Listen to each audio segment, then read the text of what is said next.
నేను అప్పుడప్పుడు ఆడపిల్లననే విషయాన్ని మర్చిపోతాను. అప్పుడప్పుడు అంటే సంవత్సరాలనమాట. కానీ గుర్తొచ్చినప్పుడు మాత్రం ఇలా రెడీ అవుతాననమాట. సో, నాకు శారీస్ అంటే చాలా చాలా ఇష్టం. చాలా 1 ఇయర్ అయిపోయింది నేను శారీస్ కట్టుకొని ఫోటోస్ దిగడానికెళ్ళి. జపాన్‌లో ఇప్పుడు చెర్రీ బ్లాసమ్ సీజన్. ఇక్కడ ఫ్లవర్స్ ఉంటాయి. వైట్ అండ్ పింక్ ఫ్లవర్స్ ఉంటాయి. వెళ్ళి ఫోటోస్ దిగాలనుకుంటున్నాను. పక్కనే ఉంది. ఒక 2-3 మినిట్స్ వాక్ అంతే.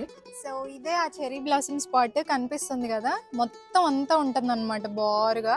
చాలా మంది జనాలు ఉంటారు. మంచి స్పాట్ చూసుకొని ఫోటోస్ దిగుతాము. చూద్దాం ఎలా ఉంటుందో. ఇలా రివర్ చుట్టూ చెర్రీ బ్లాసమ్ ట్రీస్ ఉంటాయి అన్నమాట.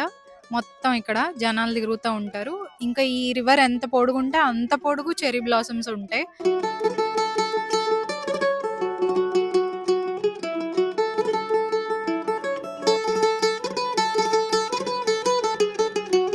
ఈ రివర్ మధ్యలో చుట్టూ ఉంటాయి.